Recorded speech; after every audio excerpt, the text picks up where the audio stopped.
Share the live stream, invite others, please.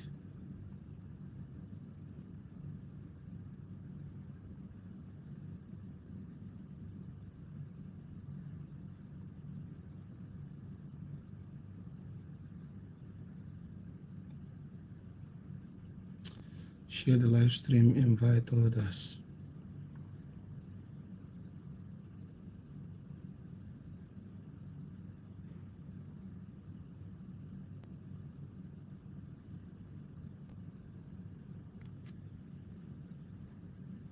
Share the live stream to invite others.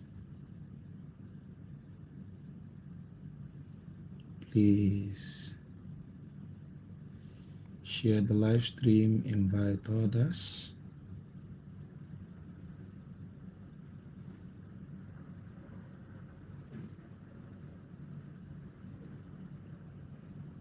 Share the live stream.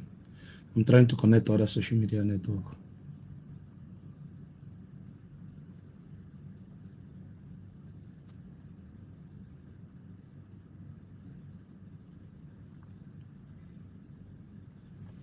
Share the live stream, invite others. Maazi abịagokwa.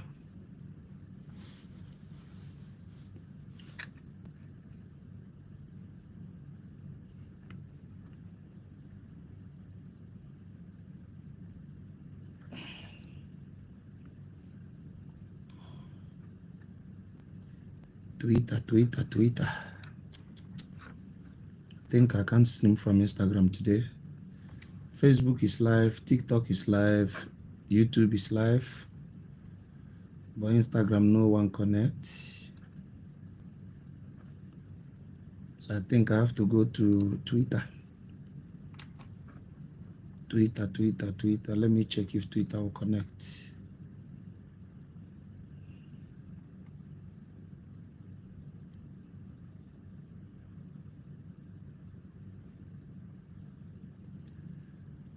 Oh, network and the problem. Network.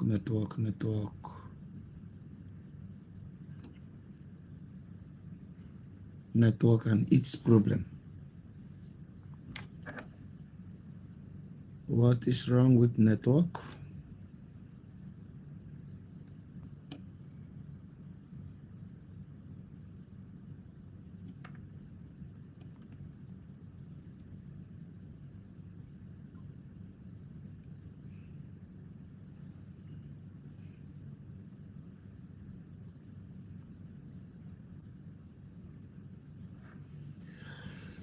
Oh, good afternoon from Nigeria. I love your eyeglass. Thank you. Thank you.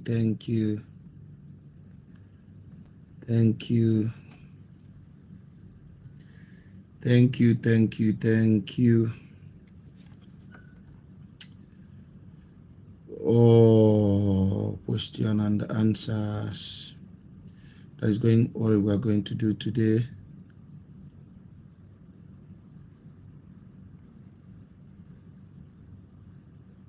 Question and answers. Okay, please, can you tell us anything you know about the history of Enugu people? No, I just don't open mouth and talk history again. People don't value it when I saw it that way. Any information you need now, you have to pay for it. I've discovered that Nigerians, Igbo people, don't love something that is done freely from the depth of the heart. So I've decided to be a bit reserved about the information I share.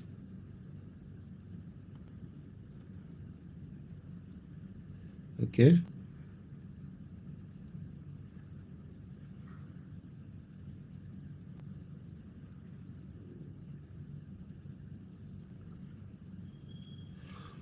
Okay. Somebody is saying, Maazi, please bring me up only for today. I wish I could.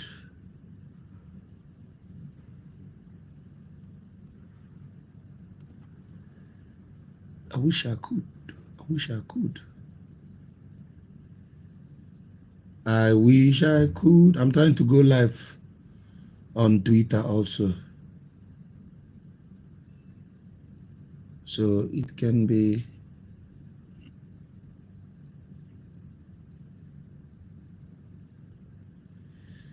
Oh.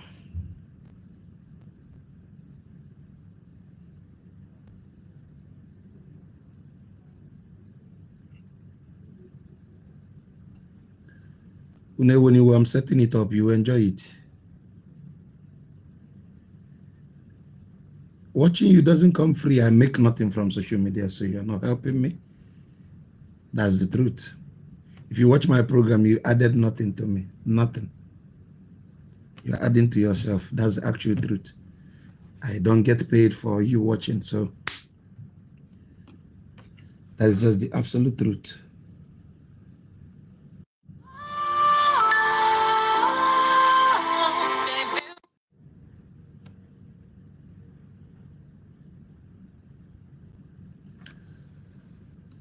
Okay.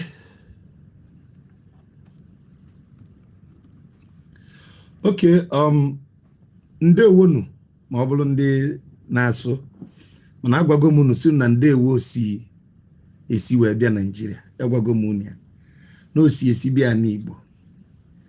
Aka mbụkwa Maazi dibịa oji nkuzi eme ọjị aka ji ọfara ofu ya na nando. The first question I will answer today, because today's is question and answer segment. The first question I'm going to answer today is the question that says, Maazi dibia, is it a must to do white wedding? Is it a must to do white wedding? And the answer remains no. You don't need to do white wedding because I, Maazi dibia, no do white wedding. And you wouldn't say I'm not happy. Or maybe that as I no do white wedding, the blessings of marriage no follow me. It is madness to celebrate another man's culture over your culture. In fact, it got so bad in Igbo land that people prefer to do white wedding. They will do traditional wedding, traditional marriage ceremony within 15 to 20 minutes, and they will be telling the MC, let's switch to white wedding, let's switch. You understand? Doesn't make sense. It is only a tradition that came from the Caucasians, and it should stay with them. It has nothing to do with you as Onyibo.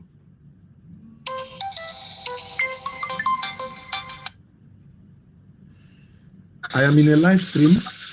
I am in a live stream. TikTok.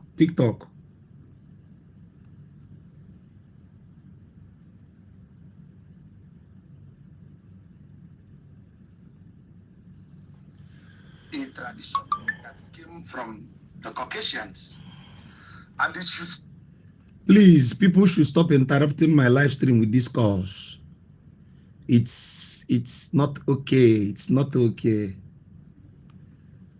It's not okay. I think I'll put my phone on do not disturb.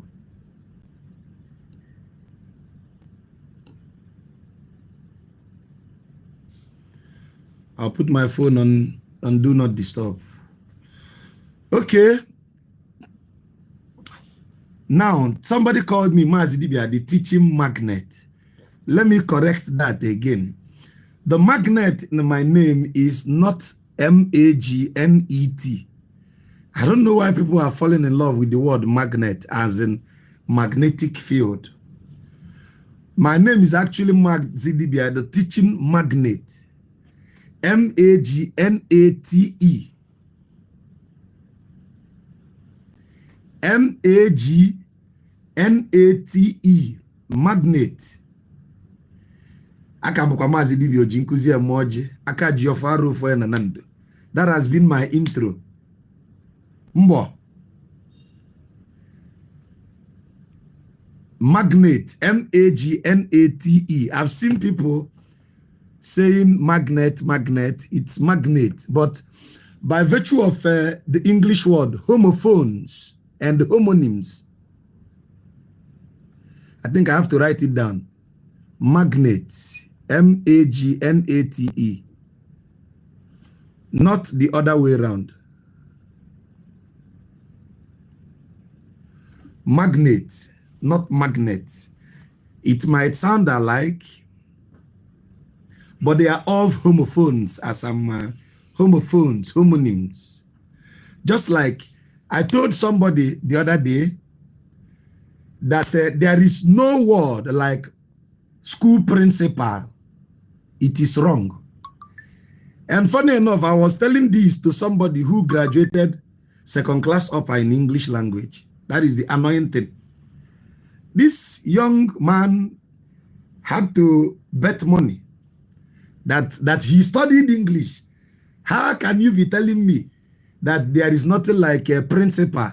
I said, everything you learned in school is a lie. There is nothing like school principal. That the pronunciation is actually school principal. It is the same pronunciation with the one that added P-L-E. That is P-R-I-N-C-I-P-A-L. Is the same pronunciation with the one that said P-R-I-N-C-I-P-L-E.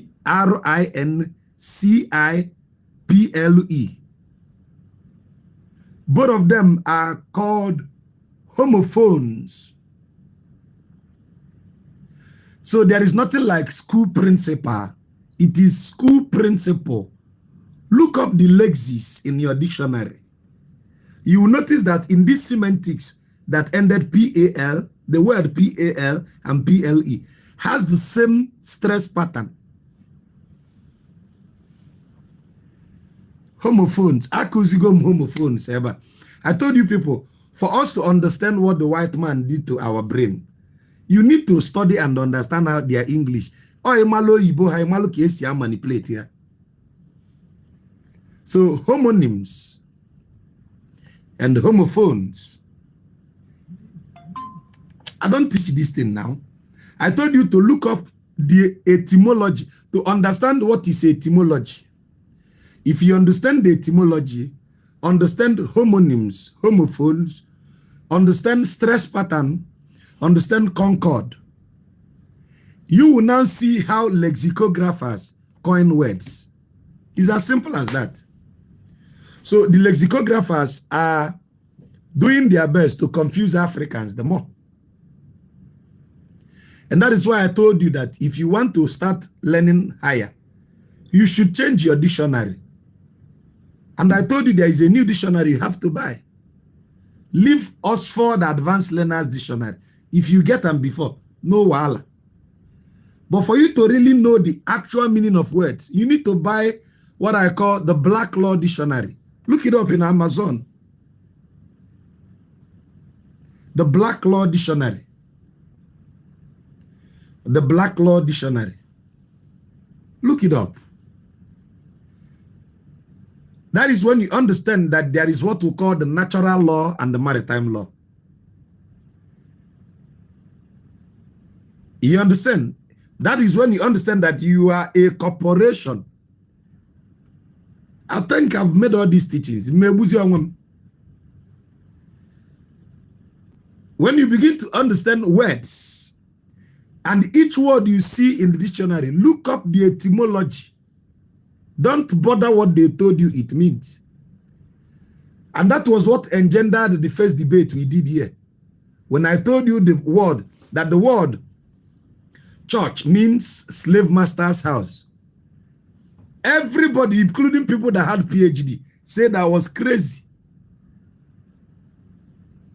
But I broke it down. That the word church is from the word kuriakon.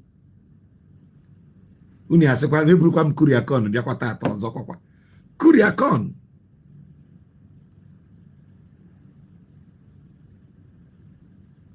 Kuriakon. The word kuriakon means the Lord's house. Now, what is the meaning of the word Lord? L-O-R-D. The word Lord etymologically means the keeper of the bread, the slave master. Onye ya bubi mo onye roga achicha magata na. The keeper of the bread. Your bread keeper. Who controls your meal? The master who controls whether you go eat or you no go eat. So whenever you hear Kuriakon, church, slave master's house, it sounds, I've made many teachings on etymology. I told you, everything you think you know is not right. In no Igbo bụ agbala ite no odi nke anyị na-ede those days. Anyị na Master Nwajinka of blessed memory. Noun clause, direct subject of the verb. So we should understand. And that's why I said, why I'm not harsh to our brothers nowadays, including those that are priests, is this. They have been subject to the good spell casted on us.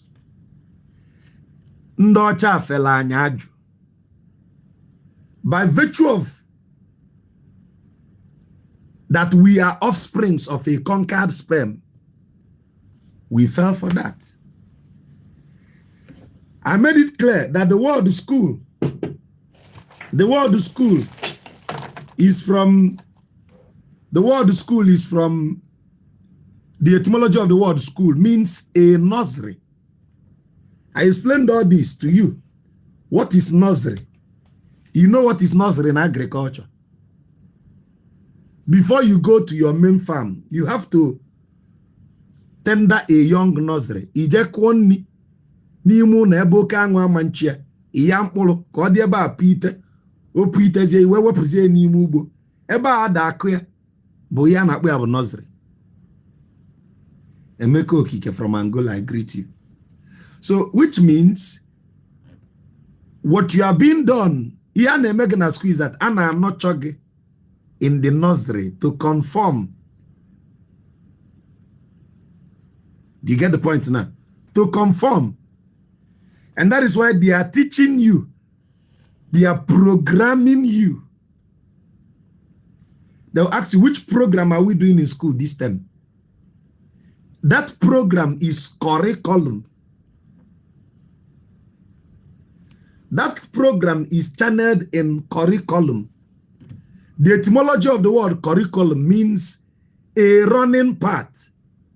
They are the one that defined your running path, your scope. You can know beyond the curriculum. And that is why in Africa, we are being taught, like in the exam question, what gave us a distinction is questions like, how many times does Muslim pray? We answer 5 times. How many times did Jesus fast? You answer. Hey, how many sons have Jacob? Is that 12?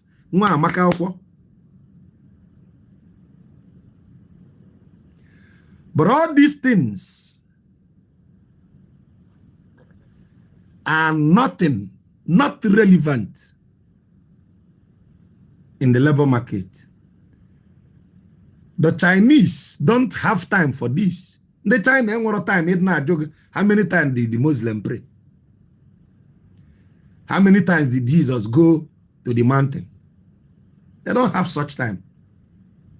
Because of Guinea, they are focused on the working principles.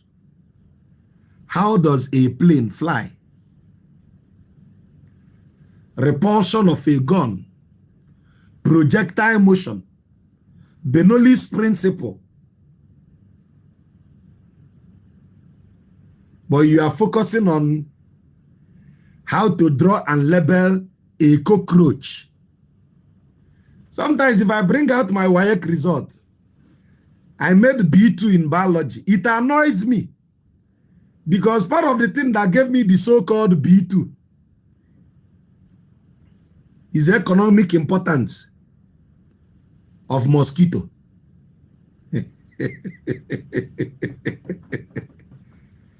Economic importance of mosquito. Draw and label connex and anopheles mosquito. The male mosquito is called what? Ide. Female mosquito is called Ide anopheles. Anakologa aka, hey, nwanka amaka akwa.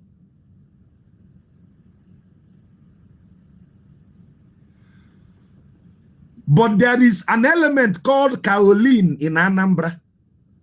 Yes, you had it. Most of us that studied chemical engineering in Nigeria have never heard the word kaolin. You had me right. Most people that studied chemistry, biochemistry, chemical engineering have never heard the word kaolin. But Anambra State have a big deposit of kaolin. Now the problem becomes, somebody in Germany is studying what can be used, what kaolin can be used to manufacture. When we get kaolin out of the ground, what can we convert kaolin to? But do you know what I'm studying?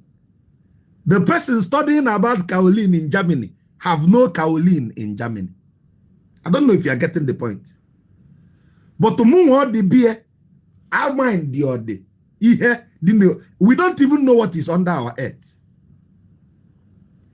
In Enugu, we have coal.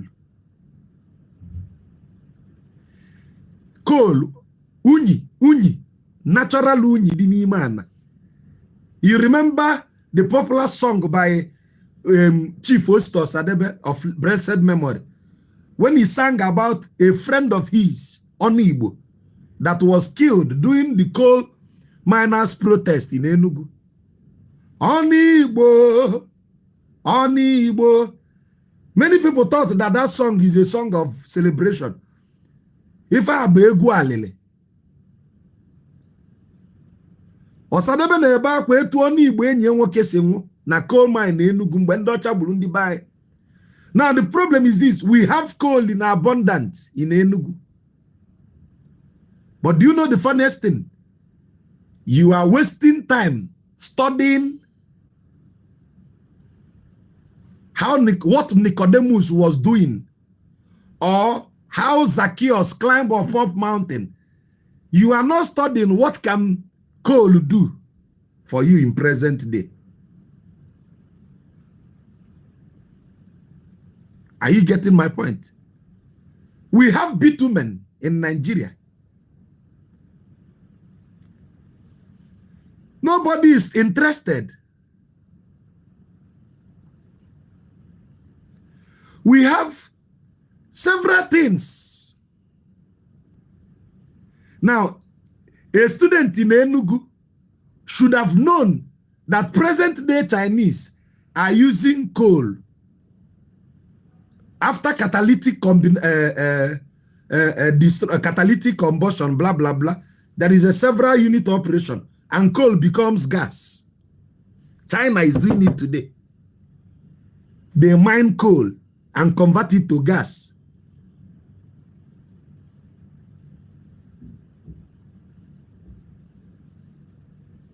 But there is coal. The only thing you know of coal is since steam engine stopped working, that we no longer use coal to power our train. People in Enugu thought that the use of coal have gone extinct. But there are new innovations that coal can be used for.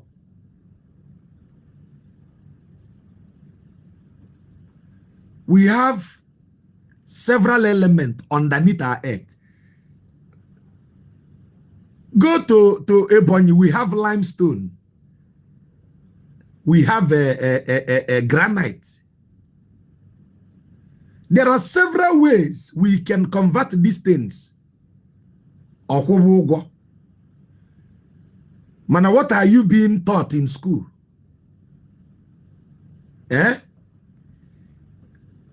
Your distinction in school came from John 11:35 or Luke 11:35. Malachi 3:10. Ina agu ya nisi ribobo. And the Lord said,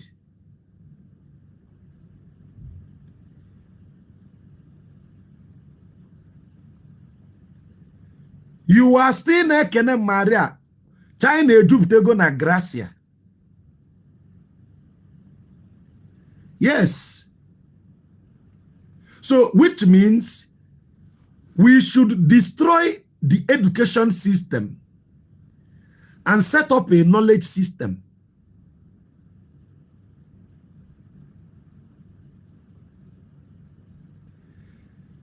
Before the arrival of the white men, we don't have economy in Africa.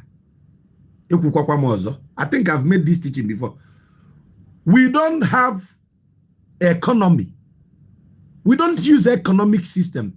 The word economy is from the word economia, which means the study of lack. But what we had is a wealth system. Wealth. If I bubundo the naka, wealth system, or the naka. And in the wealth system, you are interested in that which is indigenous to your place, that which is abundance to nature. Now I ask you again, if there is a Igbo word called Oledo, are you now saying there is no gold na Igbo machawa? Mana yi nwere okwu Igbo bụ Oledo. I'm asking. Ọ na-achọba na ama nchọta?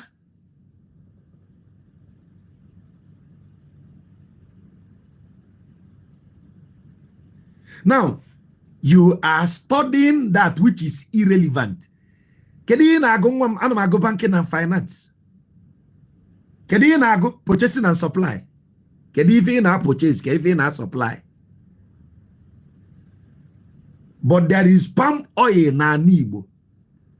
And it took an Igbo man first in the world to convert palm oil to fuel. I hope you know this.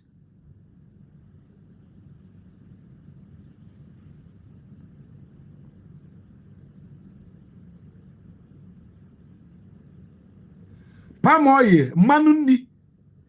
So si ife ndị Igbo ji palm oil eme bụ eji esi ji, eji awa ji, welie bango, welo wabata. So nni ka anyị ma anya ya.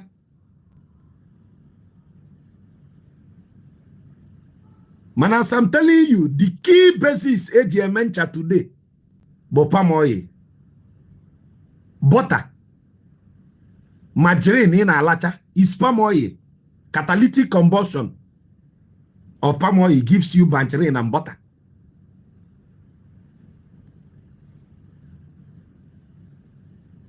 I hope you know so many lubricants, palm oil, ncha nude, palm oil. Mana so nda na alalo.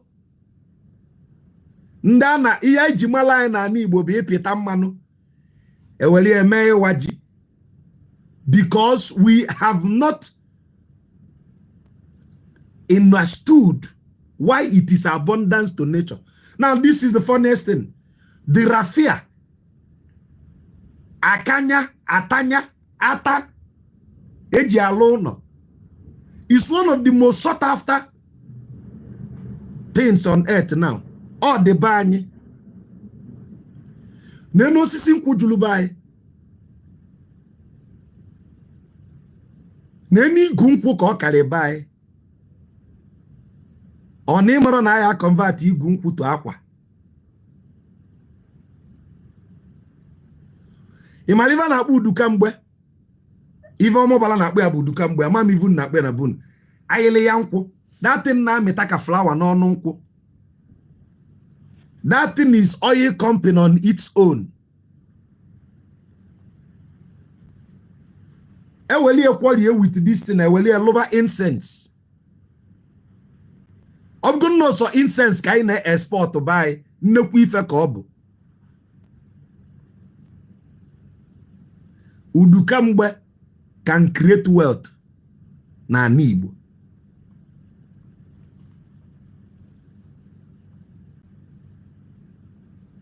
Akụ oyibo olili nna be anyị ndị Imo steeti eburukwa bịa ọsọ na ayagiri oyu na-akpụ ya bụ ha ndị ọgọ m alụ omelu ayagiri hey alụ omelu Igbo unu na-adịba m egwu ayagiri ndị isu ama fa bịa asụ unu na-adị m egwu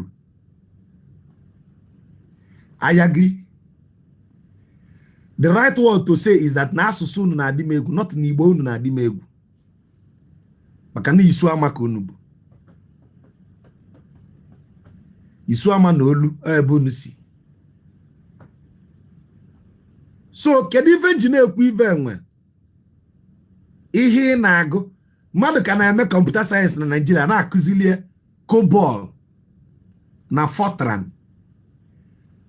Ngwa gị na ome na 60 years ụwa use debe ma ọ bụ na ọ kalibe 100 years ụwa kodebela akọ COBOL na Fortran. Ma nọ ya ka nwa m nọ computer science na-agụ.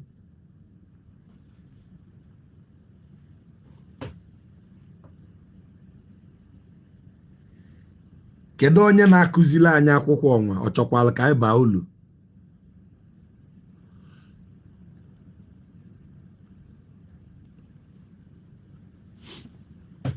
Kedu ndị mee computer science ebe nwa? Kedu ndị computer science? Mgbe izi ngwala unu nọ ife enwe ka eji wee nweta algorithm processor speed ji alụ ọlụ. Biko moderator kpọgotelu m ofe onye mee computer science.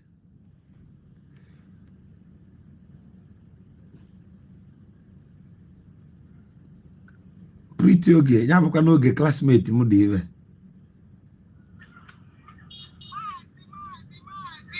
Oge Chukwu Ada kedu? Adị m mma aka na-eku ume.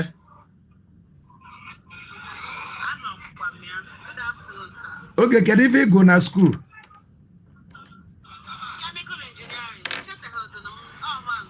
Nke bụ na mamarọ gị akpacha m anya ajụ gị. Oge iji ahụ.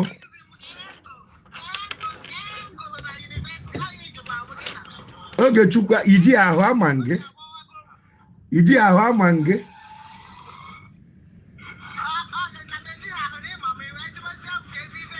Mba achọ m ka o si n'ọnụ gị pụta. Ka o si n'ọnụ gị pụta. Achọ m ka o si n'ọnụ gị pụta. Kee ka ị melụ.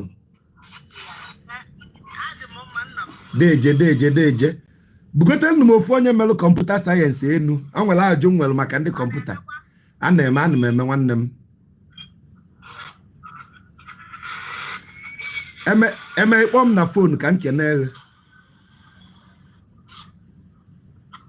Okay, Maazi, I lost your number. Send it to me and Okay. I lost your contact. I will send.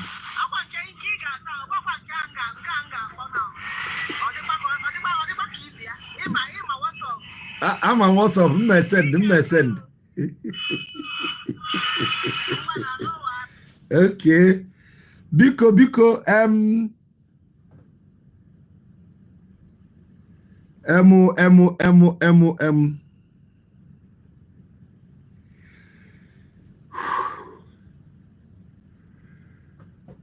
Oh, Chineke. Kedu ndị gụrụ computer science ebe enwe? Kedu ife niile ịgụ na school na-abara ulu? Find X.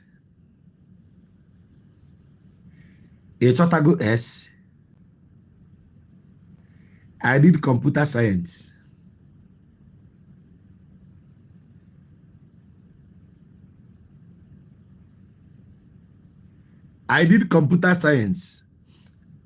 Mana ordinary phone mmadụ lọkụọ. Ewetara gị na ya dị si ka ejebe emeka ọfọ. Mana ịgụrụ computer science.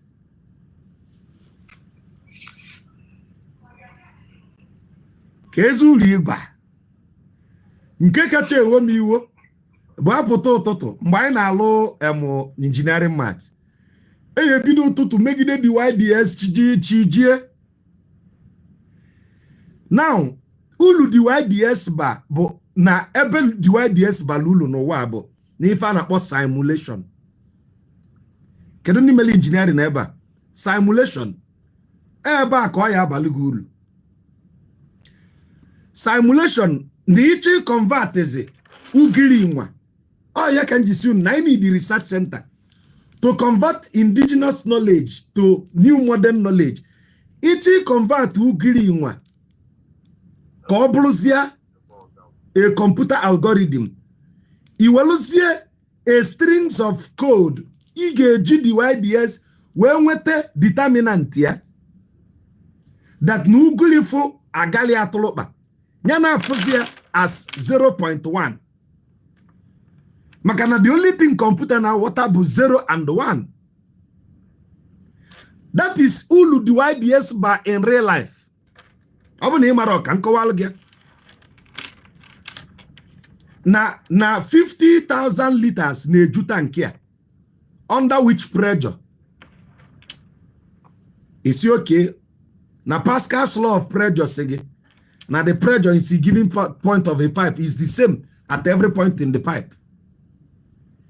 It was here DYDS limit of na ihe nke kpogbuom ka enu mbosi ya dị ka ibe anyị onye pụta ebe ọ nọ sị m how do I learn Afa language? Kedu ife iji eme ibu dibia? Kedu ife iji eme?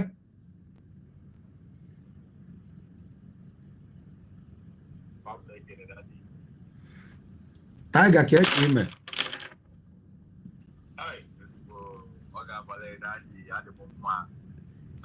ka ebe ị nọ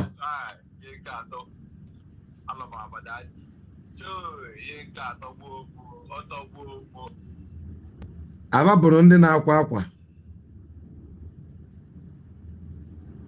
ọsọ akwa ka ndị Aba na-akwa.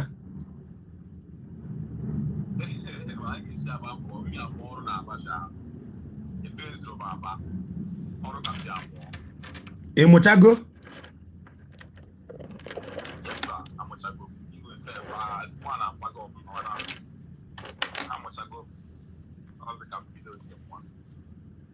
Kedu ebe ị nọ kịta? N'obodo n'Enugu.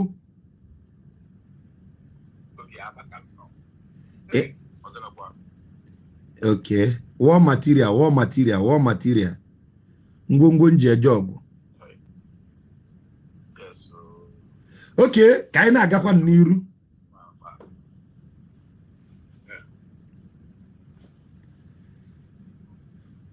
Mechanical engineering nke a kacha ekpo m nna enwere my friends go mechanical engineering nsivanye m 19 spanner fa maro 19 spanner ma he nere anya na arịa engineer nwosu okwe wata ebe nsi abịa isiva nye 19 spanner ordinary 19 spanner ma ọ nere anya na arịa mi amana ọkamu mma na mụ je mụọ mekaniki mụọ ya amụọ mmadụ ji 2-1 na mechanical engineering mana every day ọchị change oyi na motie ọkpọbụ onye ebuchi sendel m ofu nwa ka ọ bịa gbapụrụ m oyi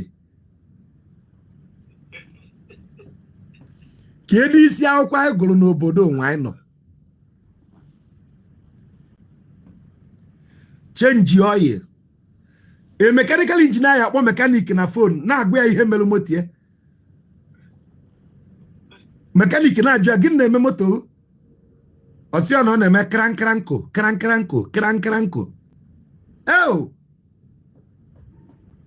ihe emebiele ka ezi isi akwụkwọ anyị gụrụ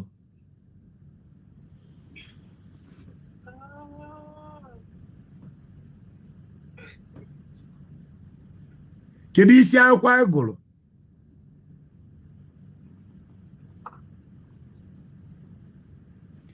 kedu isi akwụkwọ anyị gụrụ?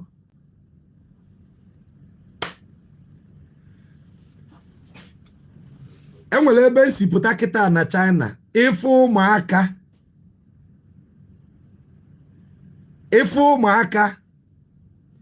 ha enweghị time ibu asa, ha dị focus.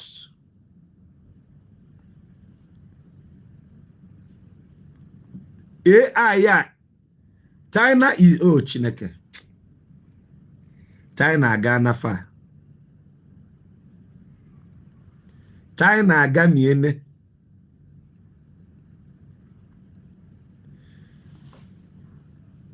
China aga miene.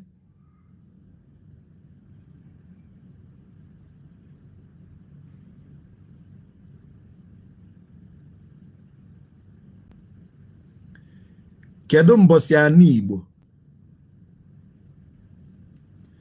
Ka ngwa gị ka obodo China si wee mebe ọfụma. Ọ bụ na ilote mgbe ni a na-enye anyị homework, jee ka ịkpụ azịza ilote ịkpụcha azịza bute na school, azịza gị makarịta mma, anti enye gị 20 marks. Ọ bụ na azịza gị amarọ mma, anti enye gị 10 marks. Asịsị je kpụọ ite, ebe a ka anyị dị malụ ndị maala akpụ ite. O nwere ofu nwata akwụkwọ anyị bụ mgbe ọ kpụcha ite nke etu a, ọ dịka o si buru eribe nni. Mụnwa na n'ihi na ihe a na-akpụ akpụ mgbe a na-agwa gị ya. Asị anyị kpụọ ihe, mụnwa na-eje akpụ nke dị izi, achọrọ m ike akụkọ adịrọ m. Mbọsị mkpụrụ ngwele, ive onye nkụzi anyị Mrs. Udeze jụrụ m, ọ ngwele ka ogu m agana ka ekpụrụ ife a. Ama m ihe ngwele m na-eyi eyi. Ị na-eye one side oyi awọ, ị na-eye one side oyi ngwele. O nwere ka esi n'ihe anya oyi ohu m agana, o nwere ka esi nepụ ngwele m anya dị ka agụ iyi. Amaghọ m mfụ na nnalụ n'iyi n'ebe a nwe ihe dị m n'isi a. Mana abịa n'ebe a na-akpụ ihe, Nnamdi Chineke afa bụ nwa akwụkwọ m mgbe a, Nnamdi Chineke, ihe ọ ga-akpụ ya amakarị nke m. Ịghọta, elu na mgbakọ na mwepụ ụbụrụ m ka nke abịazịa ewelu mgbakọ na mwepụ si na anyị nwa ma akwụkwọ, fanwa na-akpụzi ife asị na ha amara akwụkwọ. Ifuru ebe si wee na ndị mmadụ n'iyi n'obodo nwa.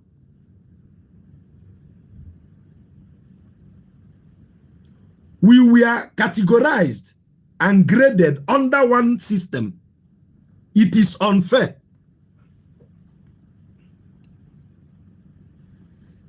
Any day de writing, ilote nke a na-akpọ writing mgbe a writing ka amala onye calligraphy ama mma.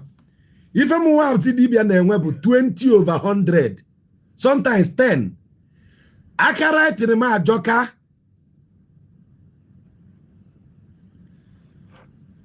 Ndele gị ihe ebe a ịgba agbọ, ndele gị ihe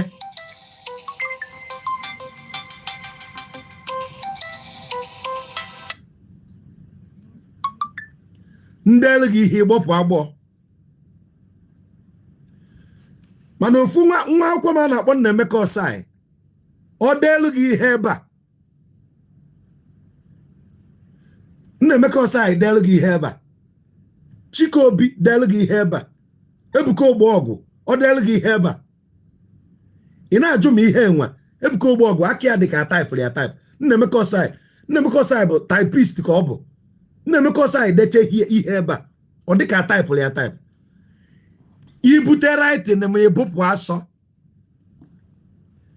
Mana abịa ewelu classification ndị maala ihe mgbakọ na mwepụ wee sị na ndị a bụ ihe ma akwụkwọ. Ndị n'ime ala akpụ ite olu mbọsị anyị ese ihe. onwe mgbe anyị na-eme engineering drawing o nwere ofu classmate m Chijioke onye Aba mkpọ ya si ya Chijioke nke na onovo kacha onye ọbụla oge ihe elote ndị nna kpọrọ ga-afa ife Chijioke na onovo kacha onye ọbụla nọ na school eme engineering drawing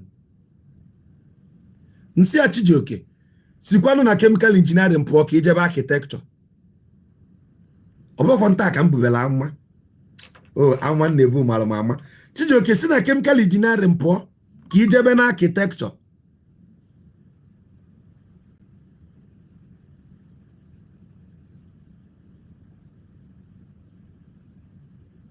Chijioke chọrọ sị m mba onye ọbụla chọrọ ịlụ n'oil company nezienụ m nenụ m na oil company nenụ m na oil company ọrụ na oil company ka nọ ihe ejizi m iwe chemical engineer ihe na-agwọ n'ọgwụ adịrọ m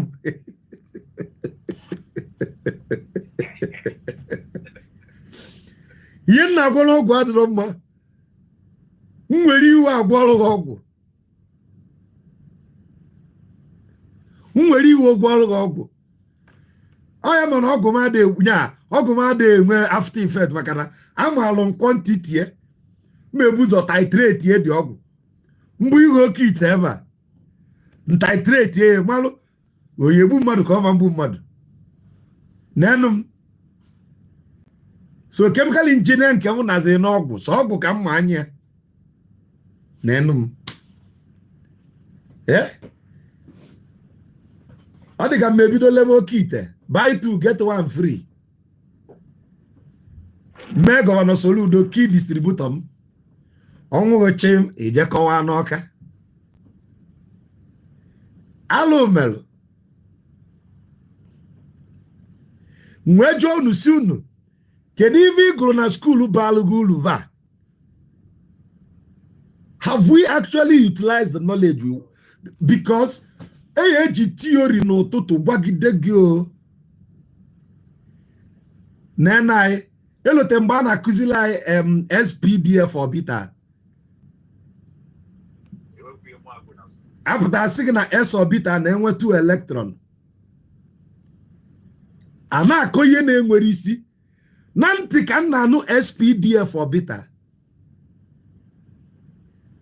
ana m ajụ sị gị na ịgụrụ chemical engineer have you seen a particulate matter with anya under a microscope? Ana m ajụ na ụmụnne m gịnị gụrụ chemical engineering gịnị gụrụ industrial chemistry have you seen a particulate matter under microscope ebe ọ na-gyrate?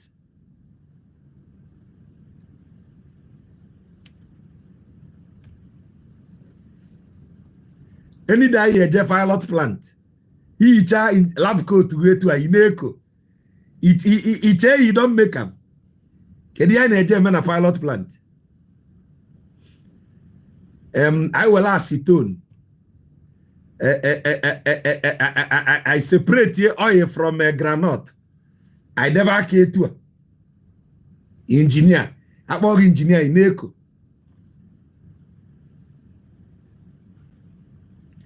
but in the practical life ịgba ọtọ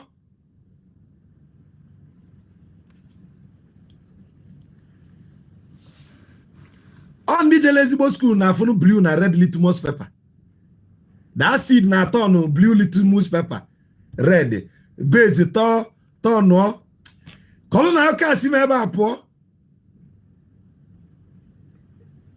ekwu erigide ihe a nne m na-elerapa nna m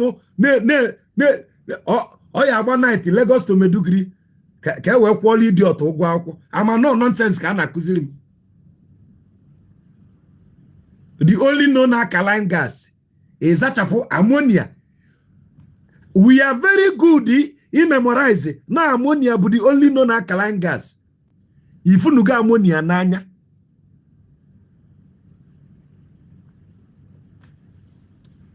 Some of us na anụ na dinitrogen 1 oxide,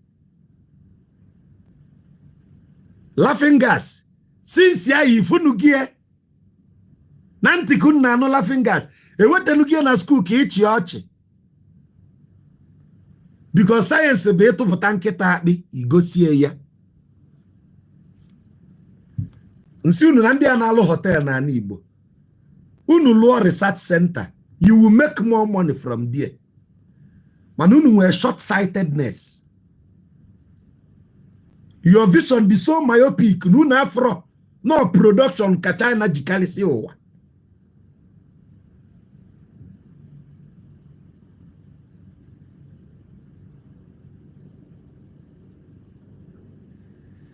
I can remember those days.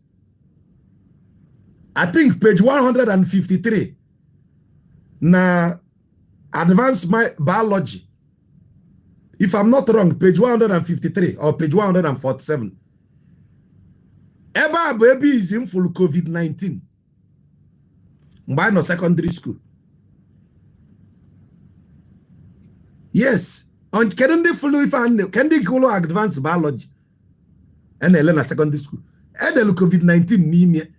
Mana nti ya kọwara ọla ife bụ COVID-19 until o me na 2019.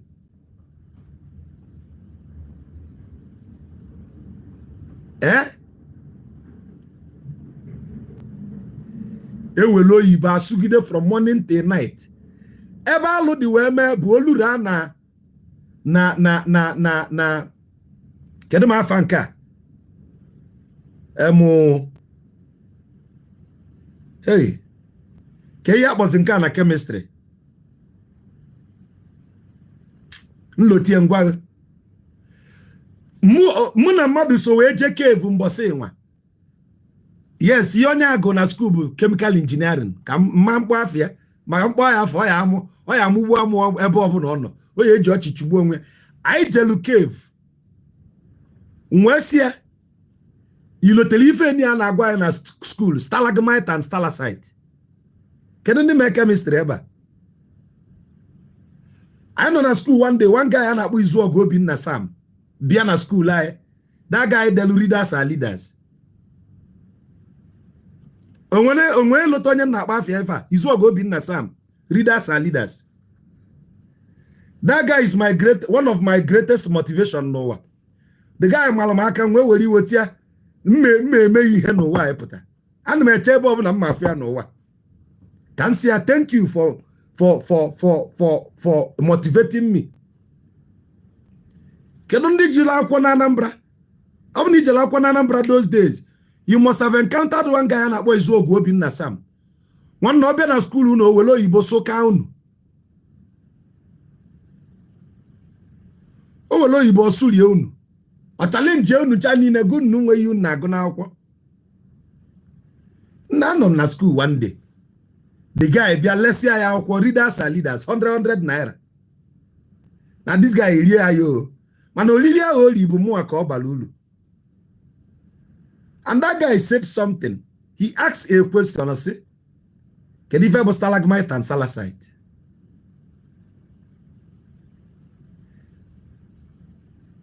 After that encounter, what's your name? Niye na-enye onwe m bụ 10 years. Any day mma jam that guy. Nobody ama nka nke m. I'm telling you a real life story. I don't know if you know the guy a na-akpọ Izuogu Obinna Sam. He was a very good motivational speaker those days. Ọnwa anwa abịa school unu disgrace unu ncha. Unless you now 100 naira. He was making cool cash then. So Izuogu Obinna Sam wee bịa na school anyị wee kwee m n'ọkụ.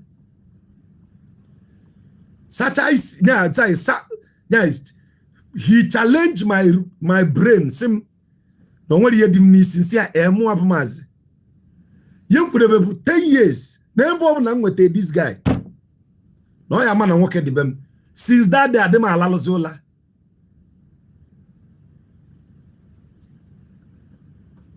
Adị m alalụzi ụla. Jụọ ese. As a student, I only sleep for 4 hours. In every 24 hours. Nwesi n'ife ọbụna only target nwe n'ụwa. But that na achọ m ka m gafele Izuogu Obinna Sam. As a young man, I picked my idol. And as at then, the only person I'm following was that guy because he pushed me. Up we are, 10 years vision statement. And my chair Bob and Jam that guy. Can't go no more about Jinkuzi emoji, no was come by. On my luck. But I will still bow and greet him as one of the mentors that poked my brain to think. I don't know if you understand my point. I will still bow and thank him for making me to see the need to wake up as a student. Izu go bin Nasam. I am thanking you that I'm one of those young men you saw those days. And you told them no one had the Hanisi. And I bought your book with my last card. Yengolakwa of 100 naira. That was the only money I had then. Pocket money 100 naira. I bought that book. Readers are leaders. Oku adapuma punisi. Readers are leaders. Mana is obvious na Nigeria no bokwa readers be leaders.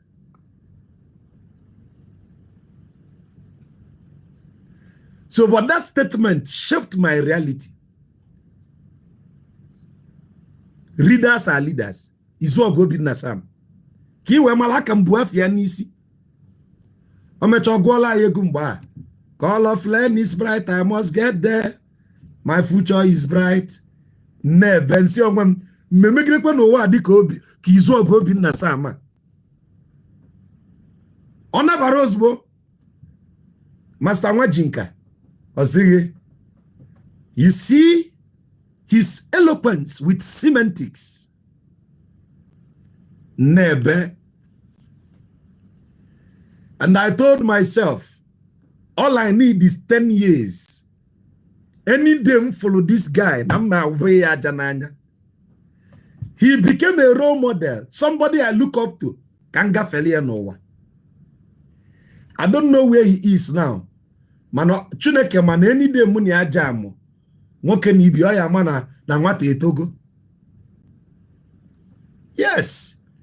That is the kind of healthy rivalry and motivation we had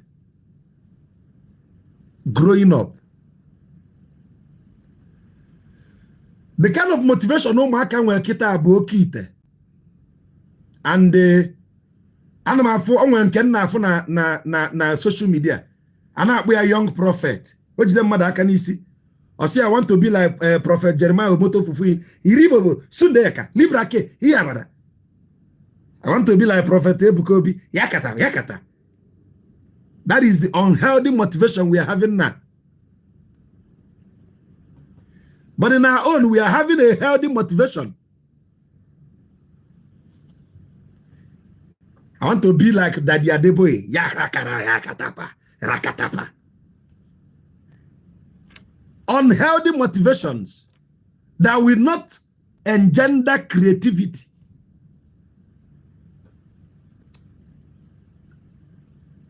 Tiger, mute your background. Gone are the days we have guidance and counselor in school. And when school come with guidance and counselor, I'm asking you questions now. You can answer. On when school come with guidance and counselor.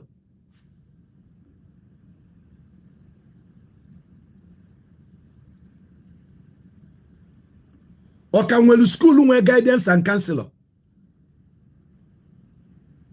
In our own time, the guidance and counselor will look at you, study your curriculum, study your subjects that you are doing, and advise you that you are not good for art, you are good for science, or you are not good for science, you are good for commercial, you are not good for commercial, you are good for technical. Now the question becomes, if you ask a young girl of 7 years, what do you want to be? I want to be a big brother Niger star. Chineke melu mebele. Melu na ebele.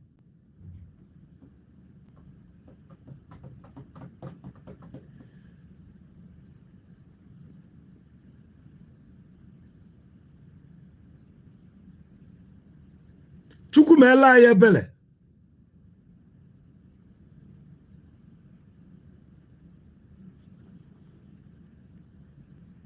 People don't even know what a guidance and counselor does those days. The effectiveness of some guidance and counselor was what shaped most of us. I can't forget the great names we had growing up. Those days, our English teacher will always remind us of Dr. Chukwu Kadibia. Osege, Iyadeka Chukwu Kadibia. Gone are the days alumni comes to the school to motivate the student. Gente, imegide na ibu onye alumni we je na school kita ka motivate ụmụaka. Ụmụaka no secondary school bụ benzi abịazi akwụkwọ ngwa bụ alumni gbara ọkada wee bịa. Ala agba na alumni, kedu ị ga-agụ ya? A failed society. Gone are the days. That's why you might find the alumni go to school come motivate you, Marco.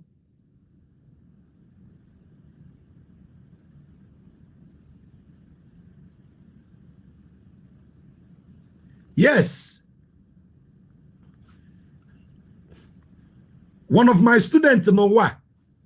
Can go for student in the way. One of my students that is a celebrity is this Jerick. Oh boy. Yes, I'm saying it on camera. See, no move. I went to government technical college one day to motivate students. Jerick happens to be the classmate of my kid brother. I'm a Jerick Yemecha.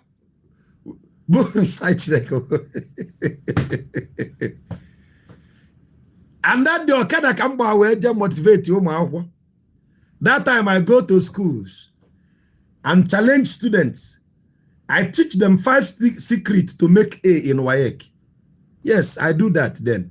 I go to a school and I will teach you that every subject, 5 topics, you can make comfortable C4 in WAEC. I hope you know this. So that fateful day, I went to GTC Mpo to motivate students. One of the listeners was Jerry Kema. I'm not Jerry Kema Chabulo Bwe. And we came out then na Jerry Kijipenso na the lyrics.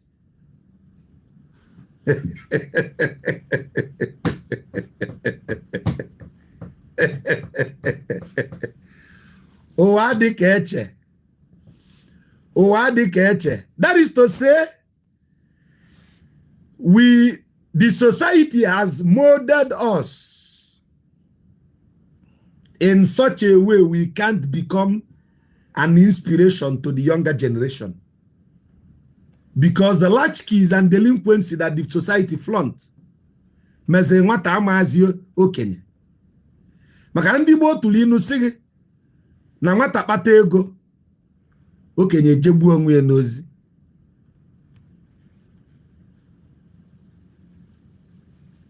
Gone are the days when virtue was our priority.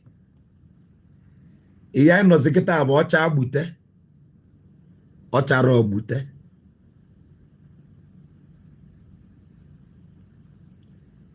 Can't we go back to the drawing board?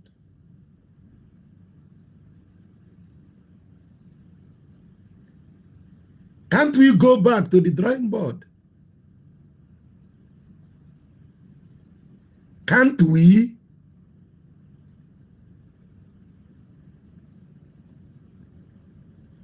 Ọ na ya ma nna chi azụ ka anyị mara ebe mmiri si wee baa n'opi ụgbọgụrụ ụmụnne m.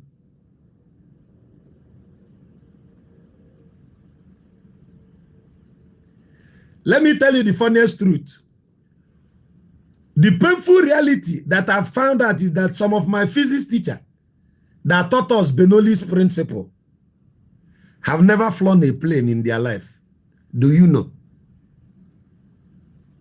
In Yenku.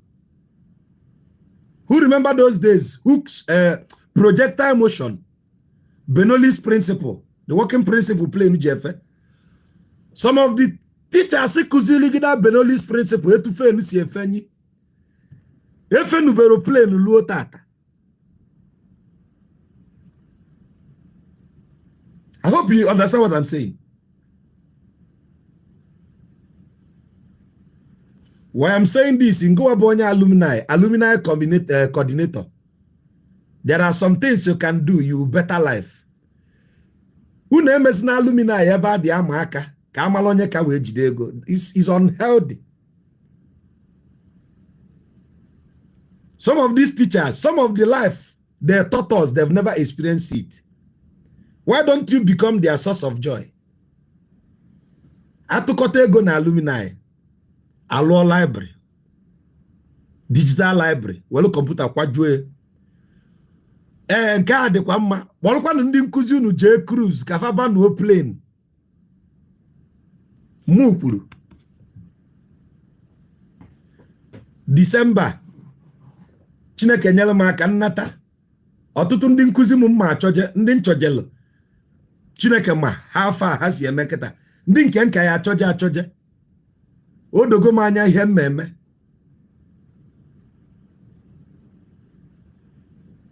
Some of ndị nkuzi m neediri ịba plane. Kata ma agba the flight n'oge m ya bee ego. Gbaalụ ha to and fro. Mana ọ dị gị n'aka. Ị na-agbala asa plane. See Dubai, Bujie Qatar, see Qatar, Fenatia Nigeria. Good morning Dubai, good morning Qatar. Feri onye nkuzi no alụ ama mme.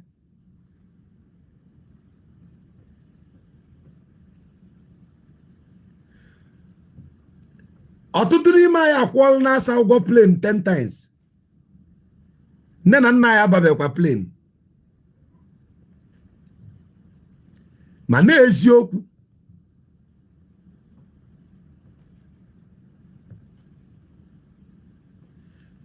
ka m gwa gị. Friday book ola asa ticket. Monday morning ọ na. Mana nne gị lelu rapa abanukwa akwa plane. Apụta echi itie isi na atara gị amosu. Ọ nne gị tara gị amosu. Ọ nna gị tara gị amosu. Mụ kwuru. Quote me. Now me tell you. I challenge you today. Golden new ticket. Go to business class. Na alo ama mmegba n'oge. Gbali ya earpiece. Mana kwale no nye mana phone see disappoint wana that day. Nke a bụ nke anyị. Ọ dị mma ọ dị njọ anya na-efie. Amakwa m na nwere aya na anụ aya na ala na onye ma.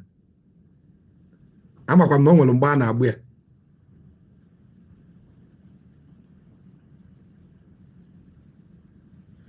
In even kwulu. Ọ bụgodo economy gokwuolu nne gị ka ọ fụ ka plane si adị goolu nna gị. Let him fly from Enugu to Abuja. Tinye na hotel ka AC kuo ya 2 days. Fekwe na plane buchie ya Enugu. It is a life experience. Ọ bụ na ị nwebere ogo ife ya nke obodo oyibo nsogbu adọrọ fee ya loka. Fee nne gị, fee nna gị.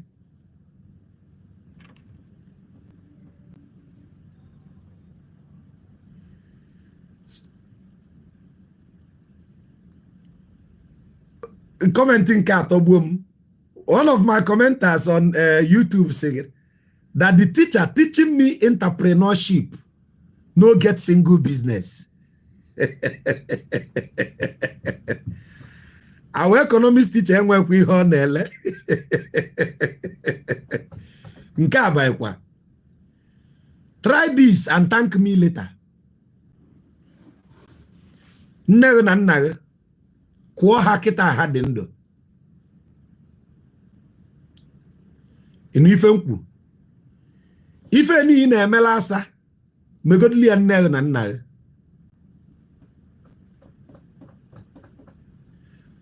Ụmụaka na-emekwu ha ka mmadụ. Some of us phone nna anyị na-eyuzu ekpughị isi, screen ya apịawana. How many of us ya akpọnwụ mma anyị na video call kịta ọza? No, Kaimo, sorry to say, awotakwana okwu m na nna akpali gị akpali. I'm just poking you ka ịfụ some things ị na-ene ya na o nwere ife ọ bụ. How many of us ga-akpọ our mother na video call na? We are fortunate to grow in the days of technology. Let them experience it. As them na nne bụ sọsọ Nokia touch ka ọ na-use. Go rie big phone. No use wo ya alụ ama mme. O mebie egote ọzọ.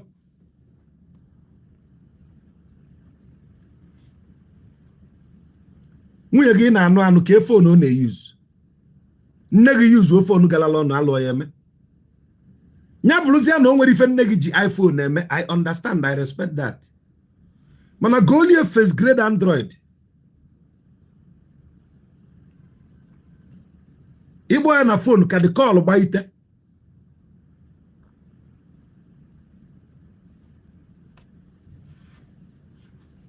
Ị ga-ewere anya gị abụ ole ugwu niile, ole ebe inye aka gị ga-esi bịa. O nwekwa ike ọ bụ na ife niile ị na-edokwe idokwe n'echi gị,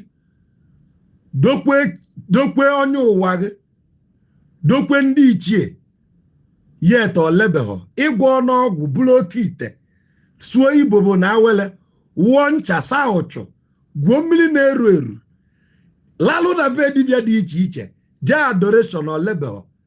Ihe mee na olebero bụ na the first alụsị dịbeghị na ifebere ya ọfọma, jee ka ive nru, jee chukwa nne na nna.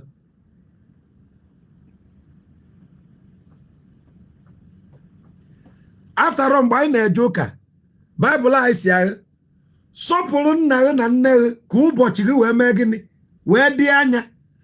Ife niile dị na Bible bụrụ si asị, jide nke a. Ịma na ode eji m n'ọnụ anyị gụta side nsị gị dọka tụfuo. Ọmụ sị gị dọka John 20:29 dọka ya tụfuo. Na ngọzi na-adịrị ndị na-afọrọ n'anya kwel, dọka ya tụfuo. Mana ọkwa ifo sọpụrụ nna gị na nne gị ka ụbọchị dị anya, jisie ya ike.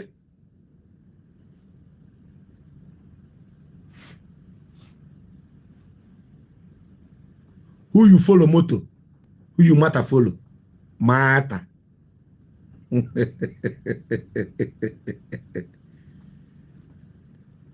Ijena na nke Maazi dibịa suo ncha saa ọchụ kwee nkwa ọ da-afịa ru na-ekwe nkwa. Ije na nke mmiri enwilo suo ncha kwee nkwa. Je na nke eke hit nkata ọgwụ ike iyi kwee nkwa. Je na nke akwa nwa onye ọba kwee nkwa. Mana alụsị dị be nna bụ nne na nna ọmago rapọ ọfụ. Ka nna agwa gị ka nna agwa onwe m.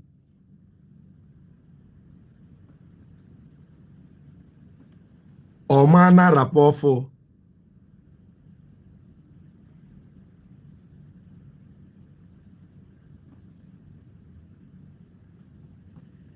I told you this thing here. A young man nlụchala ọlụ after 3 months ọkpọ m na phone ka o golu moto bịa. Nsi ya nna ahụ ọsị m nna gị ọ na-anya moto ọsị m mba, nne gị ọ na-anya moto ọsị m mba. Nsi ya na ọ bụrụ m ka iyi egbo yima mgbu m burukwa moto naba. Jegodu setụlụ nne gị na nna gị n'ofe ọ bụ dibịa izigwe ọrụ ọgwụ lelụ n'ụwa nwa. Ama m eziokwu a mere m agbatara m ego na dibịa. Nwere Pastor agọziri agị 3 months iburu m asị ọkwa m na iwejelu ndị ozi ihe adịrọ mma. mana a na-ebido n'ụlọ malụ mma wee pụba n'ezi.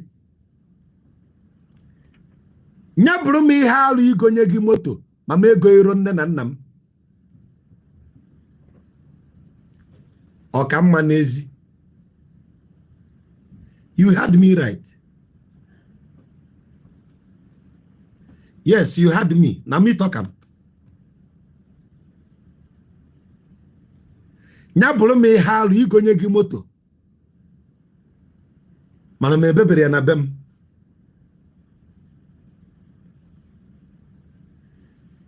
Ihe nji na-ekwu ya bụ ọ bụ na ị nwere plan igotelu m moto go egodu nne na nna gị. Nya bụrụzida na ofu ka igote asị na yes na enwe moto nna gị na-anya igotezielu m ekene ngị.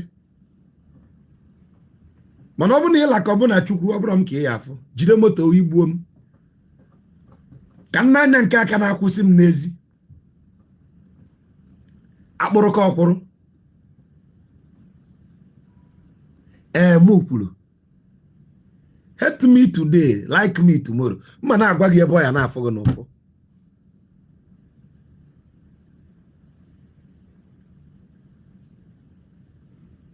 Ị na-egolu moto eje bazaar. The first bazaar na ndụ bụ your parents.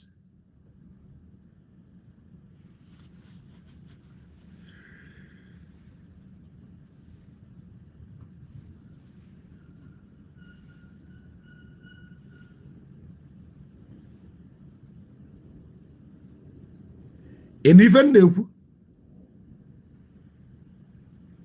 ka nka na-ama na-ejigodu nke a na-eme m kick and start. Onye mgbe ọ ya aba anyanye moto from Enugu ọ kwụsị anyị n'ugwu onye ama erituo m na-atọpụ ya oyi nsogbu adịrọ. One day nweta ego gote nke mma anya ma gịnị megodu nke ka mkpa. A na-esi n'ụlọ malụ mma wee pụta n'ilo.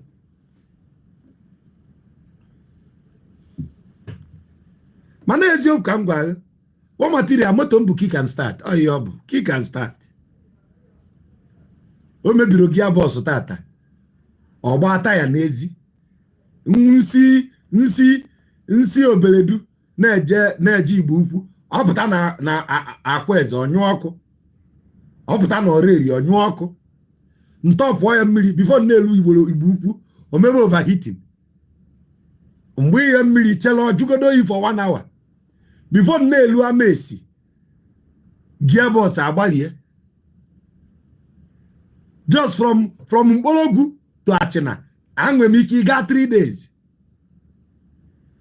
Ọmụnwa na-anya da moto Shama Melody gụ n'egwu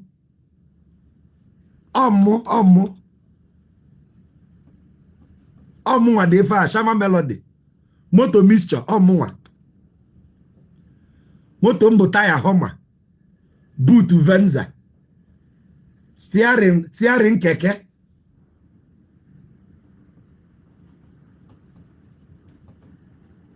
ọmụ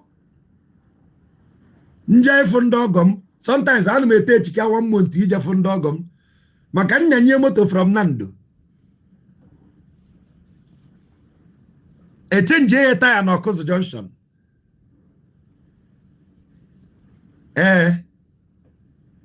N'elu Ogidi n'elu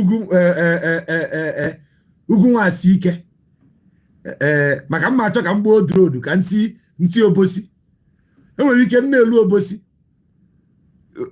bo joint ekwopụ nlusi Obosi na-agbarata ka m bata ụzọ Owerri road lee shaft ma agbajie ọma mbazi na gia. Enwezi ike mma nọ ebe a ndị asta ka eyu na-akpụ ya ndị atụma abịa torie abịazi itorie si ọkwa Maazi dibịa arapịa ngawakwa. Ihe a ka m ga-emegide nlube n'ugwu Njaba moto anyụrụ ọkụ nlituo ma mụ ma wọrọgidi m niile nchọba onye ya etie eto ogidie n'elu n'ukwu ọjị ọnyụrụ ọkụ fambelt akọtụọ n'ukwu ọjị.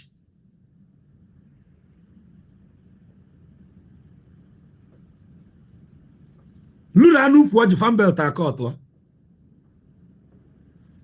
nlituo nchenji megodi fan belt nchenjicha anyagidego moto bụrụzia jizi aka m na-alụ maka alụọ na ego njilu moto a ya egotelu m Venza ya egotelu m ezigbo Prado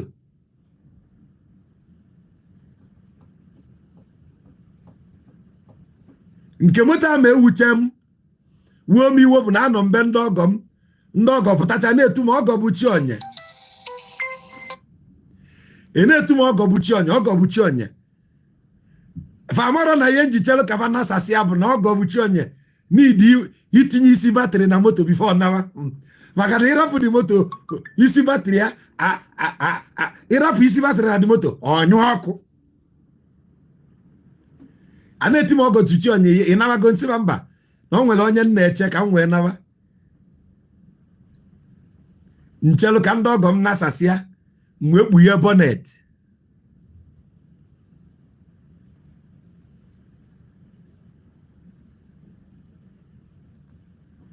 m wee shọnye isi batrị m and ịshọnye isi batrị agbuo oge 3 minutes the batrị ama ncha azịzị ịshọnye isi batrị je weta screwdriver metụkọta isi na abọ na ọtaneti ya ospak ọkụ emetagodu fuel bụ na carburetor wee bleed bie start ya ome krakakakakwụ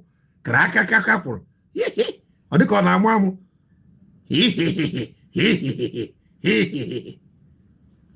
imegide ya start ya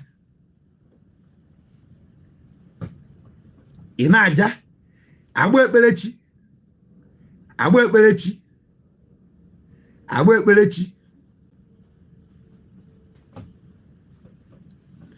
anya ka nọ na-enene ndị Russia anya ka na-enene unu onye na-ewute m na unu na-erigodo uju ka mgbe unu nkịtị ka mgbe unu nkịtị so no ihe dị n'ụwa echezina ka o zuo oke bifo imeelụ nne na nna gị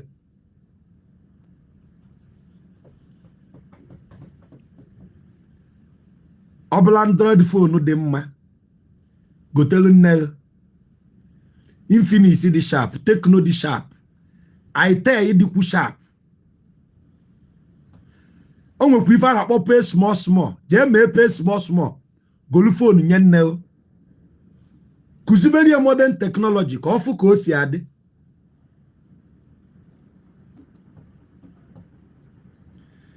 ị makwara ọ ya atọ ụtọ na anọkọta nne gị akpọ video call nna gị mụrụ gị akpọ video call ma ọ bụ na ọ ka dị ndụ is a thing of joy.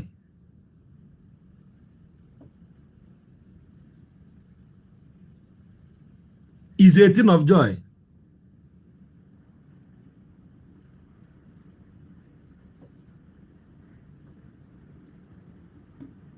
About video call, na-egosi gị ewu ya mụrụ nwa afọ. What joy is greater than this? What other fulfillment ka mmadụ na-achọ n'ụwa? Na nne gị na-egosi gị onugbu ọ mara ama ọ ya ele na eke. And the funniest thing, we can walk that call mgbe ị nọ na live stream. I nwere option APK ya Isaiah si ya nwe ndidi na ị na-eme nkuzi. Ya nye 30 minutes ka ị kpọọ ya. What other joy?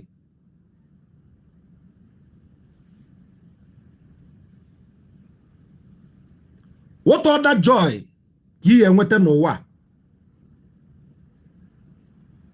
Na nne gị kpọrọ gị video call, nna gị kpọrọ gị video call, nna gị jebe ịkpọ ụtaba, ọ kpọrọ video call ebe ọ dị akpọ ụtaba, ịkpọ your friends ya na mpaghara na-esewa. It is part of life. Echezina mgbe o zuru oke. Ala unu mụtara iyi ọfụ bụ iburu nne na nna buje old people's home. Africans do not take their parents to old people's home. They are the keepers of ancient knowledge. We keep our parents at home so that they can help us pass down vital information to our children and to us. Since unu jebo obodo oyibo kursi muta nonsense, ibulu nne na nna je drop old people's home. Alo na ayi. Onwero kwa age nne mu di ya eme mi fele, onwero age nna mu di ya eme mi fele. Mgbe nna anyu nsi na nwata ọrọ nne mu na efichie. Onyoba nsi ifiche enye. Inwegodu medi na attend ye mgbe ijebele olu inata, there is this joy ngwa melo na aka.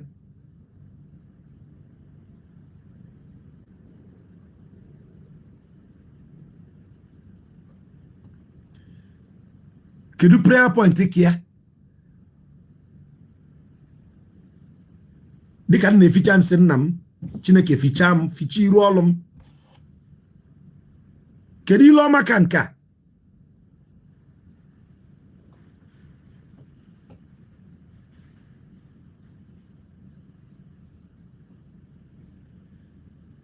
If your parents are no longer alive, kedu ebe ada nne gị nọ?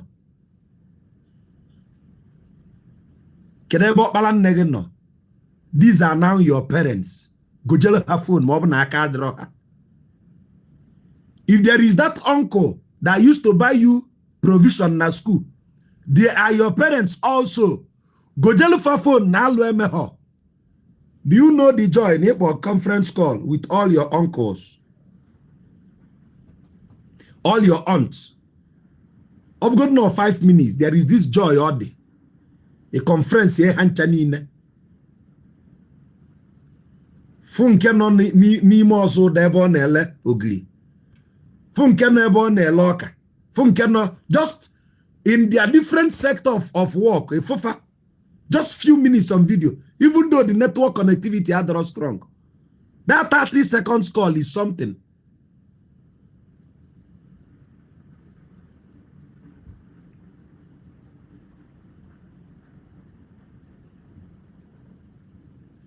Or maka billing. Billing na deba gobo. Onwe so many of my uncle kwemu kwa bicycle fe go teberie. Kite esogo kwa mbolo uncle ekwebe go kwa mu kwa bicycle nne ego tebero. Nwa ikwe nkwa ama ngo n'ụwa. After all na chi ya nyechabara ya nkwa okwe n'isi ya. So, I want to give me na your uncle go to the basket in your kweg na nkwa. O shie ike. O kita nto ite o kanji what here my father ji analobi ikuku n'ilo. Asun rapia ka odi na-etu na passage. Ogbu efi eze afọ juru, awotago m ife iji edi na-etu na passage. I understand it now.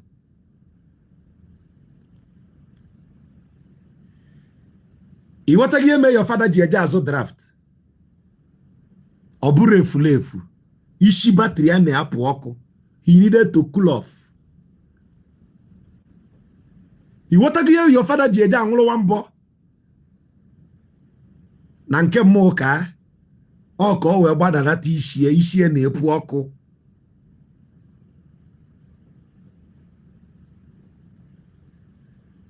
Ọ nwata toite ka o ji maa na okenye anarọ n'iyi. No nwe ka o si dịla okenye.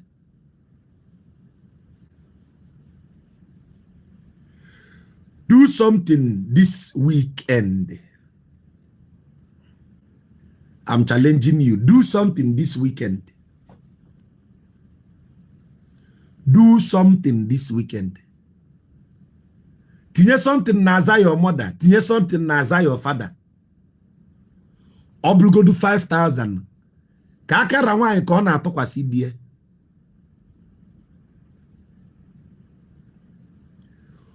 Onwekwa ife ịchọ ka mbụ igodu gị oke ite ya elele gị ma ọ bụ na obi nne na nna gị adịrọ ọcha n'ebe ị nọ.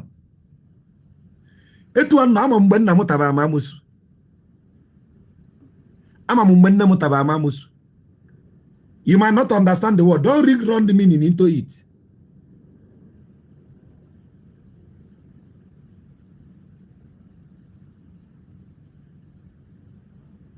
Are you listening to what I'm telling you? I will even about maybe man, yes. I will even name ka men name. It is a healthy amosu. Obara amosu nebu mad.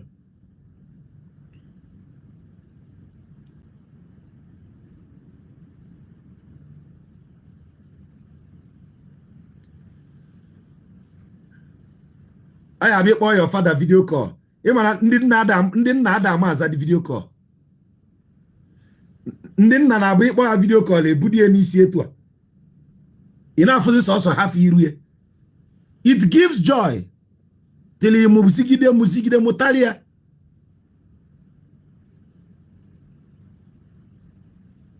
Ị na-anwe earpiece use fodo ichinye. Si mgbe ọbụla ọ chọrọ ịkpọ ya chọnye na ntị tinye na phone.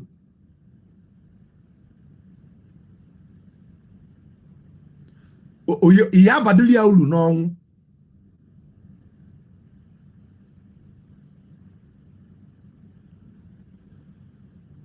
Obele ego dị gị n'aka. You can plan small vacation for nne na nna. Vacation a na-ekwu ife a bụ fly them from Enugu to Owerri. Then Owerri back to Enugu. Book olu nne na nna gị 3 days. Friday, Saturday, Sunday. Boje hi bari ogwa.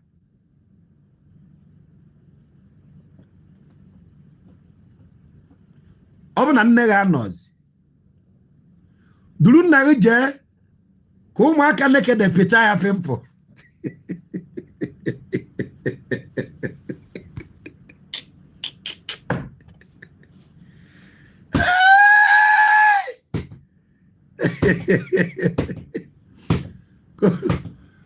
Maazi imsu zo ya pete. Can be a totu ogonogo. You get why? You get why? You get why? Oh, well, if you ever can do it, ogonogo with you ever why? Ndu ya kotia. So I'm telling you now, we can try something new.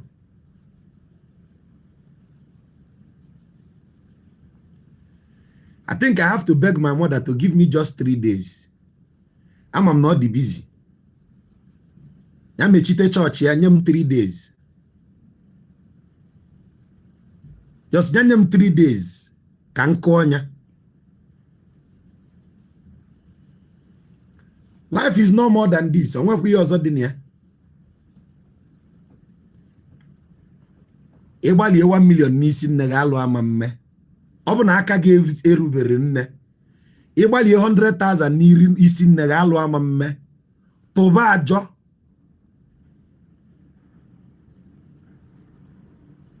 You get the point? Tụba ajọ.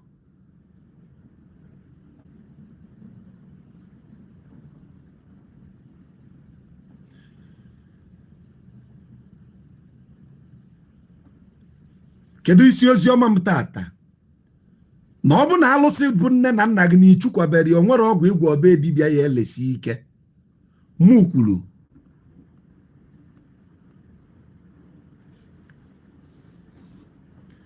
Try this, thank me later. Ọ bụ na ifilu ni idokwego onye ụwa gị dokwe echi gị. Dokwe ma ndị ichie. Edokwelu gị ihe niile a na-edokwe kpụọ alụ ama na amara ama. N'ime gị ihe niile dị n'omenala mana o lebero. Ofu ife ka ị na-emebero. Ive bero nru. Ife ba anyị na-akpọ ya bụ ive nru. Jee ka ive nne na nna gị nru. Jee ka ị kụọ ha. Nne gị na-enwe ukwu mgbu. Buku olie masaji.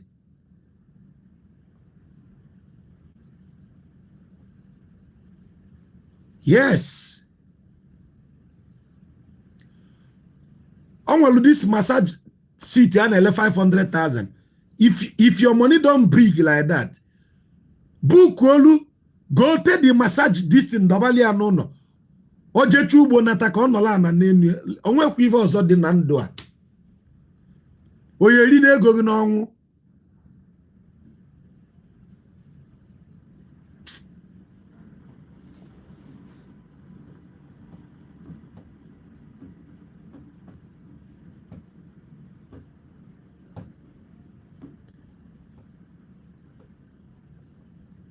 I need to call my mother. Can you hear 3 days? You tell 3 days. It's nothing. Ọ na ịbụ nwaanyị nọ na di enwe savings ị na-eme na ọ bụ na ịda alụ ọrụ na ịbụ housewife you save 50,000 weli ya kụọ nne gị echere mgbe o buru ibu mụ akịta ọ bụgo nọ 20,000 na decide go m this weekend ọ bụgo na ice cream ka nne m lacha na ọ bụrụ nke a ga-enye diabetes.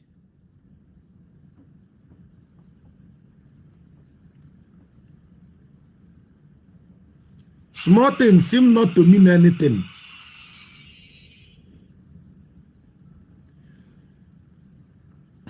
Nna gị na nne gị dị ndụ ịmara ihe Chukwu mere.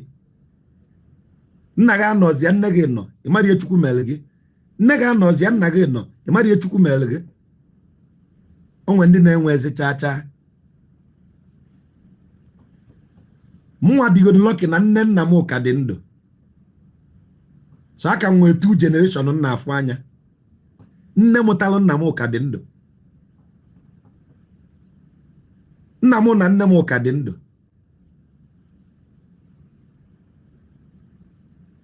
I am lucky.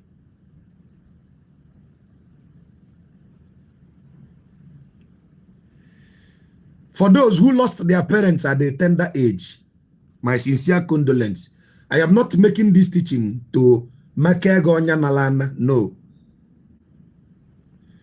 But I'm telling you, even if you lost your parents at a tender age, that foster parents that raised you, they deserve the best.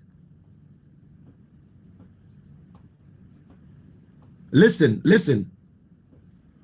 Onwere onye nkuzi m ma akpọ iru without dropping a gift. Nyabụlụ m ihe alụ. Inu ife nkwu. I've never met any of my teacher without dropping a gift.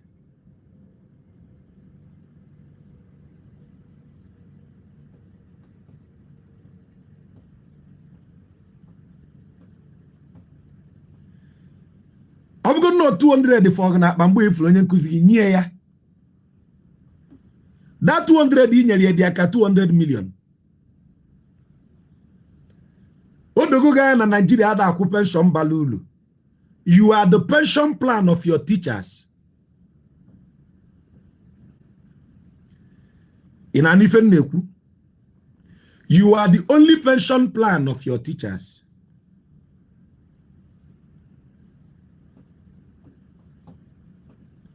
I'm going to know 1,000. Kina every month.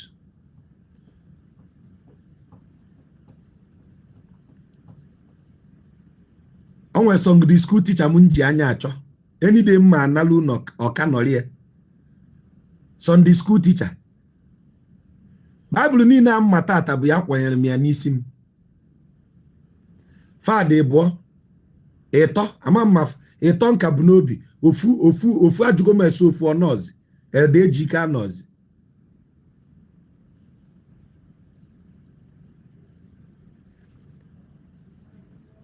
Madam Olisa. Madam Obudimpa. Obudimpa Junior. Obudimpa Senior actually. Modeze Wesley.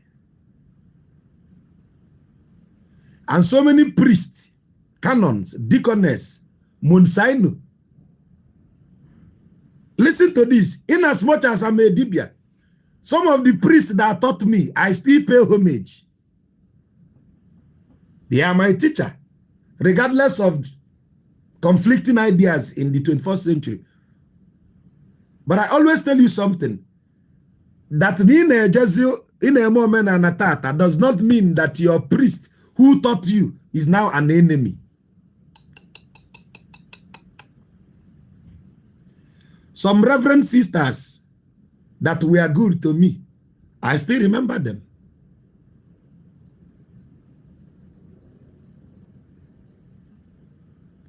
Some deacon, canon, ajụrụ m ese canon ICM Ndubisi asị na ọnọzi, I think na asị na ọnọzi ya, owute m.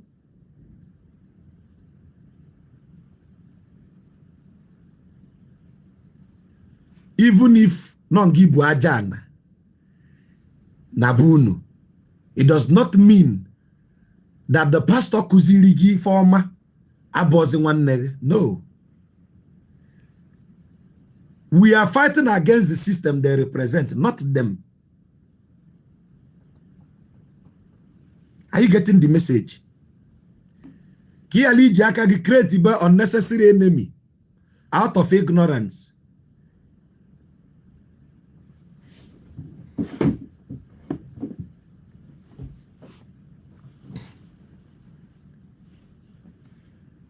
I remember Pastor Okoli, Ifeanyi Okoli, and the wife. Their kindness towards me, I will not forget.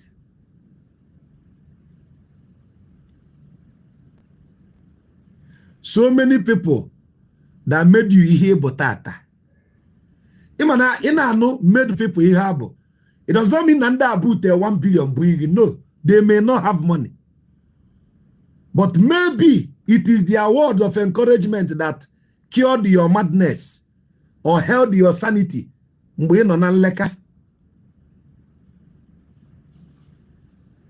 I've told you, there is a favorite quote I always make here. In the days of ignorance, everything done was right. So don't say because now, don't make enemies with your mentors.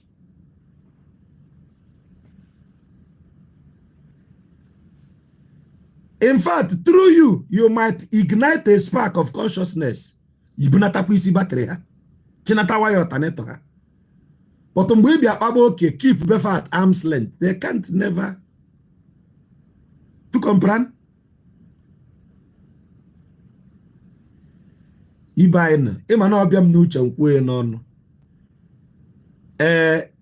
As I speak to you, this is 6 minutes after 9 in Guangzhou, China. Kita. Friday. Friday diva. Lolo patata Friday.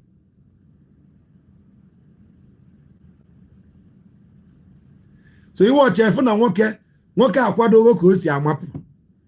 So time meji je that of Friday or Thursday. Ihe mmadụ ebe na akpọrọ party. Ọ dị ka ndị China na-ebido Thursday wa gbala akụ. Enwere ebe akpọrọ party and they need me ije ebe a. Now I'll come to Beijing ebe next month. I can know Guangzhou now. So enwere ebe akpọrọ party war material onye ngwongwo. Enwere ebe akpọrọ party enidi me ije ebe a. Iwata. No wonder. Muna una bekwa ni na bia meba na. Neno woke adem afudi ru no. Eba na dem na batos we ya na no. Bunye ya no bunye rume no ozugbo. Achot and even in no time nwa nwete na this party na je na we bia mem aka jiofo. Onwe nke mere na China ewelike m okpo kuwa anyi oburu last weekend do. Ano m ebe nno na ebe anyị nọ ọbịa mebe m arụfụ onye igwe atọgbuchego m ya wite aka ime m arụfụ onye igwe n'ebe a nọ atọgbuo m gị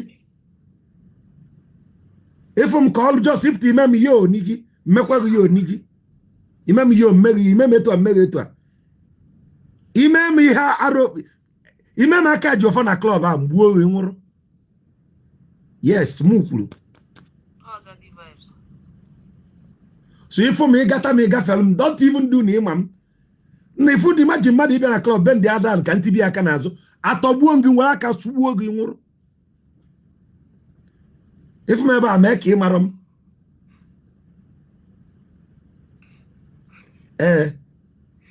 If cha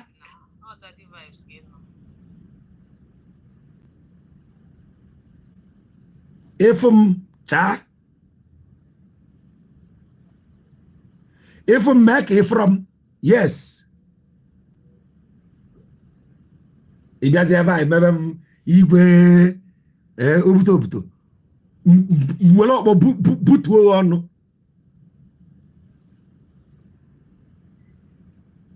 So now ihe nji na-ekwu ya maka ndị nọ na Gwanzo na-anụ onu m. Ịfụ na club n'abalị a, just mee m yo vibes, mmekwa gị yo vibes, over. Atọbụ ụtọ si wepụ aghụghọ. One way or the other, I know we must have gotten the message today. I am challenging you today to do something. Mail your parents something. Mail her transfer. I'll go to Wajai. Wajai. You notice him knows your man afiaro.